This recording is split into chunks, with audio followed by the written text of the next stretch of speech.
पिछले साल गर्मियों में मैंने इस रतालू के छोटे से टुकड़े को स्पेशल मिट्टी बनाकर ग्रो बैग में ही लगाया था और 6 महीने के बाद ही ठंडियों में दिवाली में मैंने इसको हार्वेस्ट किया था। रतालू को लगाने के लिए कौन से स्पेशल मिट्टी बनाना चाहिए ताकि कैसे बहुत अच्छी पैदावार हो पाए, उसके बारे में आज मैं बात करूंगी। गुड मॉर्निंग, नमस्ते, मैं दुर्गा पॉट टू प्लेट में आप सभी का स्वागत करती हूँ।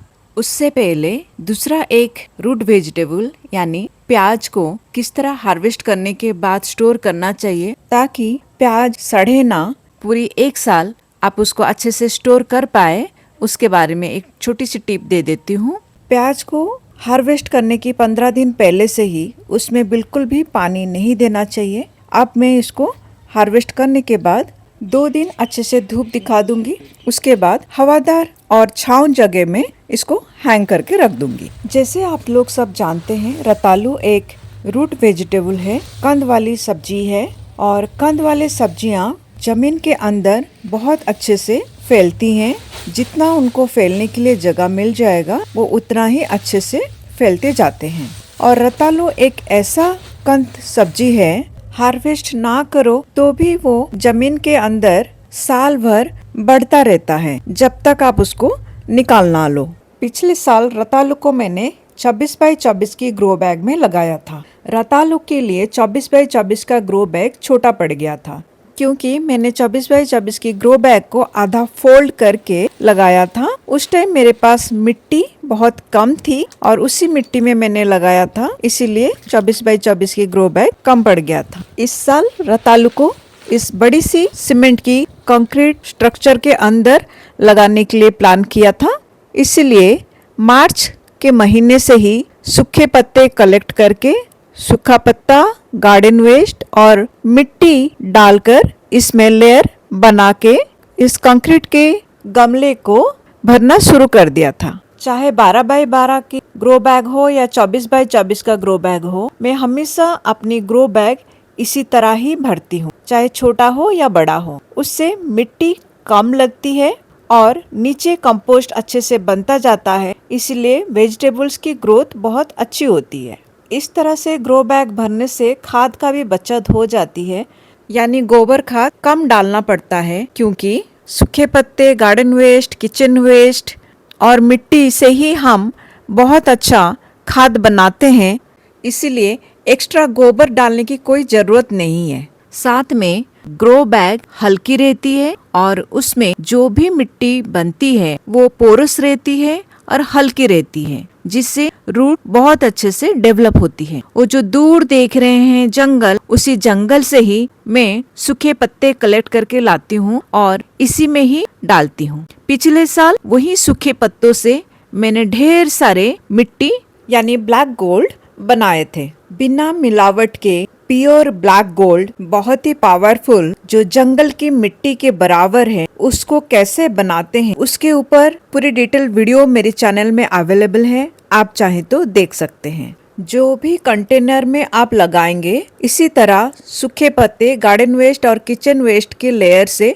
उसको भर दीजिएगा। उसके बाद मिट्टी कैसे प्रिपेयर करें उसके ऊपर मैं बात कर लेती हूँ। ये है धान की भूसी। कोई भी रूट वेजिटेबल, स्पेशली अदरक, हल्दी, अरबी, आरू यानी रतालू, ओल आदि जब लगाया जाता है, धान की भूसी का प्रयोग किया जाता है, उससे मिट्टी हल्की बनी रहती है। मैंने यहाँ पर 70% गार्डन सॉइल के साथ 25% धान की भूसी मिलाया है, 5% नीम खली, 4-5 मुट्ठी राख मिलाया है और मैंने सिर्फ 3 गोबर के कंडे लिया है क्योंकि मेरी मिट्टी बहुत रिच है और मैंने सूखे पत्ते, गार्डन वेस्ट, किचन वेस्ट से ही अपनी ग्रो बैग को भरा है, इसीलिए बहुत ज्यादा खाद की जरूरत नहीं पड़ेगी। अगर आपके पास धान की भूसी नहीं है तो आप सिर्फ सूखे पत्ते और गार्डन वेस्ट से ही ग्रो बैग को भर के भी लगा सकते हैं। रूट वेजिटेबल्स लगाते टाइम सरसों खली का इस्तेमाल नहीं किया जाता है,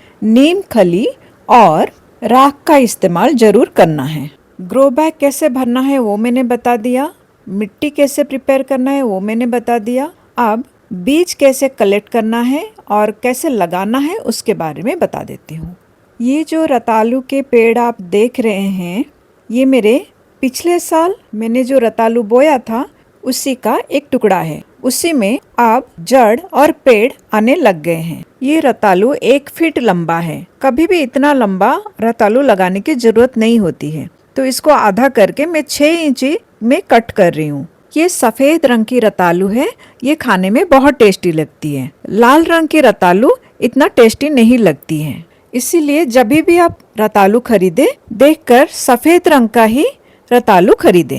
अप्रैल महीने में 1-2 बार बारिश हुई, मई महीने में भी बारिश हुई। तो बारिश के पानी मिलने के बाद ये सारे पत्ते नीचे बैठ गए और ऑलमोस्ट 50% डिकम्पोज हो गए हैं। अब इस कंपोस्ट की गर्मी निकल गई है और ये ठंडी हो गई है। अब ये ठंडी कंपोस्ट में सारे रूट वेजिटेबल्स को 1-1 फीट की गैप में लगा रही हूँ। रतालू नीचे की तरफ बढ़ेगी और ओल बहुत ज्यादा गहरी नहीं जाएगी, इसलिए ओल और रतालू दोनों को ही मैं इसी एक ही जगह में लगा रही हूँ। लेकिन दोनों रूट वेजिटेबल्स के बीच में 1-1 फीट की मैं गैप रख रही हूँ। रूट वेजिटेबल्स को लगाने से पहले जनरली फार्मर्स इन्हें फंजीसाइड में डिप करके रखते हैं, ताकि जो बीज हैं उसमें फंगस ना लग जाए। पहले तो रतालू को कट करने के बाद 2 दिन सूखने के लिए छोड़ देना है। उसके बाद उसमें फंजीसाइड या हल्दी या दालचीनी लगाकर रख देने से भी वो नहीं सड़ेंगे। अब इन रूट वेजिटेबल्स के लिए पानी और धूप के बारे में बात कर लेती हूँ। रतालू, ओल, अरबी आदि रूट वेजिटेबल्स को पानी की तो जरूरत होती है, लेकिन बहुत ज्यादा पानी की जरूरत नहीं होती है। पानी यहाँ जमा हुआ रहेगा तो ये सारे सड़ जाएंगे, इसीलिए कम पानी देना है। ऐसे तो बीच बीच में जब बारिश होगी, उसी बारिश की पानी में ही ये बहुत अच्छे से ग्रो कर जाएंगे। और रूट वेजिटेबल्स को दिन के 5-6 घंटे की धूप चाहिए। अरबी, हल्दी, अदरक की तरह ओल और रतालू को मिट्टी चढ़ाया जाता है, इसीलिए हर 2 महीने में थोड़ी सी मिट्टी और गोबर को मिलाकर जड़ों के आसपास देने से खूब अच्छे से ओल और रतालू बैठने लग जाएंगे। रूट वेजिटेबल्स में खूब सारे फाइबर पाया जाता है, इसीलिए वो हमारे डाइजेशन को इम्प्रूव करता है। इसमें एंटीऑक्सीडेंट भरपूर मात्रा में पाया जाता है। इम्यून सिस्टम को भी ये स्ट्रॉन्ग बनाता है। इसीलिए मैं रूट वेजिटेबल्स को अपने खाने में जरूर इस्तेमाल करती हूँ। इसलिए हर साल अपने टेरेस गार्डन में भी लगाती हूँ। और रूट वेजिटेबल्स को लगाना बहुत ही आसान है। इसमें बिल्कुल भी मेहनत की काम नहीं होता है। बस सही मौसम में, यानी मई के महीने में जब हल्की बूंदाबांदी शुरू हो जाए, तब इसको आप लगा दें। उसके बाद 6 महीने के बाद कभी भी इसको आप हार्वेस्ट कर सकते हैं। हार्वेस्ट करने के बाद इसे अंधेरे और हवादार एरिया में स्टोर करके रखने से ये बिल्कुल खराब नहीं होगा। आई होप मेरी दी गई जानकारी की मदद से आप खूब सारे हेल्दी रूट वेजिटेबल्स अपने टेरेस गार्डन में उगा पाएंगे। मेरी बनाई गई वीडियो को आप देखते हैं, सब्सक्राइब करते हैं, लाइक करते हैं, कमेंट करते हैं, उससे मुझे मोटिवेशन मिलती है। और मुझे मोटिवेट करने के लिए आप लोगों को तहे दिल से शुक्रिया करती हूँ। और इस वीडियो को देखने के लिए बहुत बहुत धन्यवाद और अच्छी स्वास्थ्य की मनोकामना करते हुए विदाई लेती हूँ। God bless you all.